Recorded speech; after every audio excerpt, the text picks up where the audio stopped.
These are all allegations. Nothing has been 100% confirmed. Additionally, do not harass, bully, or attempt to find personal information of anyone featured in this video. This video is not meant to encourage harmful behavior. This video is meant for you to be aware of it instead, so you do not repeat it and actively avoid it instead. Additionally, a special disclaimer for YouTube is, if you receive a massive amount of reports on this video, please take the time to review these claims to determine if they are true. The spam reports are likely false to silence me and to hide the allegations. Also, another note is that if this video mysteriously disappears, it means two things. One, he does have something to hide despite him denying it, and two, you should re-upload it and spread the word by downloading this video. Because if you guys start re-uploading the video on your channel, well, he's gonna have to, if 20 of you guys re-upload the video, that would mean that he would have to go through 20 videos and try to take them all down, but that's not really feasible to do. So please re-upload it if you can, just so that if this video disappears, it'll still be up, technically.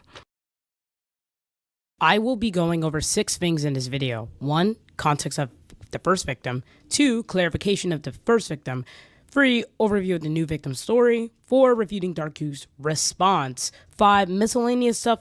And 6, Darku trying to silence his accusers.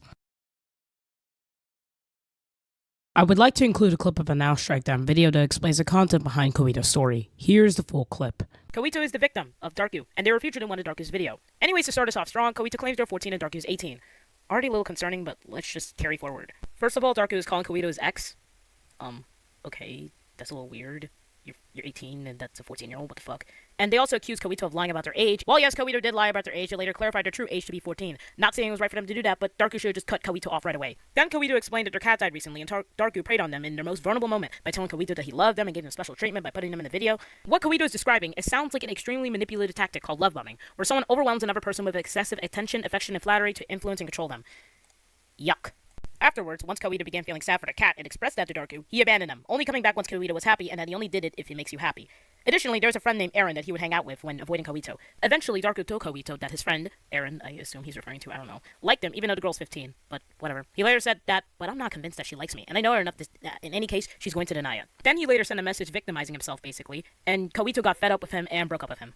After Kawito broke up with him, they attempted to take their own life. Darku was worried about what happened with Kawito, but was apparently on a call with Aaron, and apparently he told someone else to tell Aaron about what was happening with Kawito, without any permission from Kawito, which is just really fucking nasty. Then Kawito confronted him about it, and then Darku tried to gain sympathy points by literally sobbing on VC. In the end, Kawito blocked both Darku and Aaron and banned them both from the server.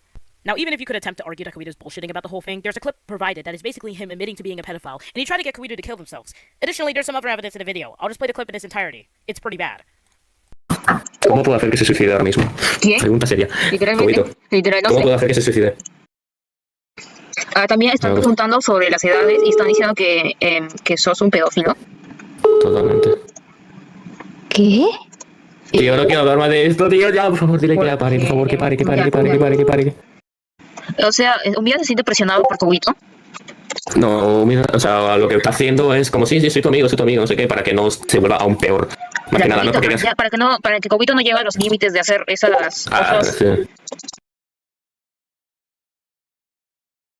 I know people said that, oh, Kawito lied about her age, so Darku isn't a pedophile, so we shouldn't trust anything she says. Well, here's 3 problems with this argument. 1, Kawito said that her body allegedly looks significantly lower than the age she claimed to be, which was 16. Now, I don't know what Kawito looks like, but if this is true, a reasonable adult would have been suspicious that someone claiming to be 16 looks way younger than that. Also, Kawito implied that Darku knew her true age all along, but he decided not to say anything. 2, even if you disregard all the pedophile stuff, Darku is still an abuser in Kawito's eyes. He took away everything from Kawito and made her mental health worse. He pressured, lied, and manipulated her into believing everything is her fault. That is abusive and disgusting. He even allegedly pressured her to send nude pictures of herself, which is really illegal. Because why would a 19-year-old ask for nude pictures of a 14-year-old? Normal people don't ask for nudes even if both parties are 18 because nudes in general are extremely compromising and could ruin your life. And finally, even if she did lie about everything, even if she did make an elaborate story all to ruin Darku's life, it didn't work. Darku is still nearing 100k subs. She lost her friends and opportunities, as she said. She gained absolutely nothing from lying besides Darku's entire fanbase hating her and her life being ruined. She had nothing to gain and everything to lose, so why lie? Why make up an elaborate story? It's more of a net loss for her than a net gain. If she truly wanted to try and ruin Darku's life by bullcrapping, she should have picked a better method. Here's the victim explanation of what happened between the two. I will read it out. At the time that everything started, me and Darku were friends and I would help him and let him vent to me. After a while, around 1 to 2 weeks later, I had realized I had developed feelings for him. I did tell him and explain why. Since when I had started liking him, it was after a big depression episode, so I kind of relied on him to talk to me. He understood and said that if he was in the same situation, he would feel the same way. A short time later, eventually our chats became NSFW, lewd and inappropriate. He had in mind knowing I'm 16 the whole time and doubted me a lot, but I tried to stay close to him because I still needed him. I was desperate for someone to talk to. He finally warmed up to me and trusted me, which is when everything went from lewd again, and then to him completely ghosting me or trying not to message me, 1 to 3 messages a day with an arrogant / bratty attitude. I told him that one day I would get an Irie cosplay, and I was referencing one of our past conversation, that he said he would fuck me with or without the cosplay on. Excuse me? And his response to me saying I was going to buy it, it was a big paragraph saying that because of the whole past situation with his ex that turned him into 14, that he was traumatized and didn't want anything to do with me. After I trusted him so much and told him so many things too, I thought I was going to kill myself, and I actually did try. I ended up in a hospital and he really didn't care besides the fact that it'd be all his fault. Turning into the present, we still rarely talk, and I am sick and tired of his shit. Knowing now that I'm 16 and he's 19, it was very wrong of me, and he knew it too. He constantly felt guilty because he knew flirting with a minor was wrong and is wrong. I have tons of screenshots of unedited or deleted chats of him being sexually aroused to me and talking to him being horny with me and multiple other factors that would get him sent to some kind of asylum or prison. The victim is 16, nearing 17, and Darku is 20 years old now, but he was 19 at the time of dating Casey. Casey, the victim. Now, before you say, oh, 16 to 19, that's not that bad. It's a 3-year age difference. Remind me, what business does a near 20-year-old have with a 16-year-old? Why isn't he dating people his own age? 16-year-old, that's a sophomore in high school. And 19? 19 is a sophomore in college. So a sophomore in college and a sophomore in high school dating. Do you think that's exactly appropriate? And yes, he did know and is aware, unlike the other victim. As when the victim was like, yeah, I'm 16, 17. And Darku was like, so 16? And the victim said yes. So you can't weasel out of this one using the excuse, oh, she lied about her age. Darku has allegedly flirted and made inappropriate comments towards Casey, such as expressing he was hard and making weird comments about her downstairs area. What even is a Casey anyways? What the hell? While being fully aware of her age. Allegedly. He has also sent her inappropriate or plastic high characters. Now, before he says, oh, I didn't know it was sexual, whatever, the problem is that if you look at it, then, yeah, it's a lot less subtle than the other Minori art, but this is literally her half naked. Overall, it's just extremely gross to read, and if you like more of the victim's perspective, it is linked in the description. Now, I know people will mention if Darku made a Google Doc addressing everything. I'll go through that so people won't keep commenting it. First, he used the oversaid response of, oh, I never knew she was younger, she lied. But as he said earlier in the first section, it was sort of obvious. And when Kuita revealed her real age, you say, I don't remember that. Like, what? And the reason why she didn't clarify or correct you is because she assumed you knew. Also, you never addressed the alleged abuse you have done to her. Only the, oh, I treated her well, I always listened to her problems. Regardless of whether you knew, you still treated her poorly and caused her multiple mental health problems. You even admitted to lying to her. Most of this section is just low quality messages plopped in to prove you're a good person and also to prove she lied, which, well, she confirmed herself that she did lie at first, so whatever. Next, about the private call. He said that him saying totally to the person asking if people were saying he's a pedophile was not a confession, rather confirming that people were saying that, not a direct confession. But here's the problem. His response to it doesn't make any sense. Most normal people, when being even so slightly alluded to being a pedophile, would react in 2 ways. 1, confusion. 2, denial. Here's an example. So, people are saying you're a pedophile? What? No, I'll never. What are you talking about? People are saying you're a pedophile? Yeah, they're saying I'm a pedophile, but I'm not, lol. People are saying you're a pedophile. What? Why? Or, huh? Or if you're fucking deaf. Can you repeat yourself?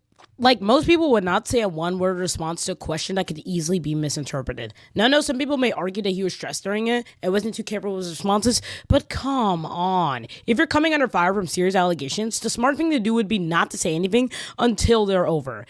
Someone who isn't apparently guilty would be extremely careful with their responses, clarify properly, or saying nothing until they have the coherent response. But he was stressed, so whatever. Even if you disregard the first part, what he said afterwards was nasty. Heck, he even admits about the second part that it was bad, but he was nervous and it was a response of fear. Being nervous, angry, and scared is not an excuse to say weird shit like that. He only then became fearful when Aaron was like, what? Likely because he realized he messed up, and instead of correcting himself, he started to panic and tell him to stop, instead clarifying his response, which can be perceived as extremely suspicious. As for the Aaron thing, it's too messy to refute, and frankly not really relevant to the topic at hand, so I'm just gonna skip it. Now for the likes. People argued on the original video before YouTube took it down, so since Miku isn't really 16, it doesn't matter. Here's the issue. The problem is that I am talking about the mascot. The mascot has a canon age. The voice bank does not have a canon age. When you draw Miku, you're drawing the mascot, which is 16. The voice has no canon age. So therefore, since it's inappropriate art of an underage mascot, it's creepy. And he denied that the Minori art was NSFW, but her ass sheets are out. What do you mean by that? But it's more subtle, so who the fuck cares? For the Palestine drama, he basically said a whole lot of nothing in the Google Doc. The problem was not him not wanting to respond. The problem was the way he reacted. If he simply said, I don't want to talk about this to my fanbase because they wouldn't care, then fine. It is what it is. But he's rather rude to the person asking. If someone is coming to you with a serious issue, you should treat it seriously and treat that person with respect.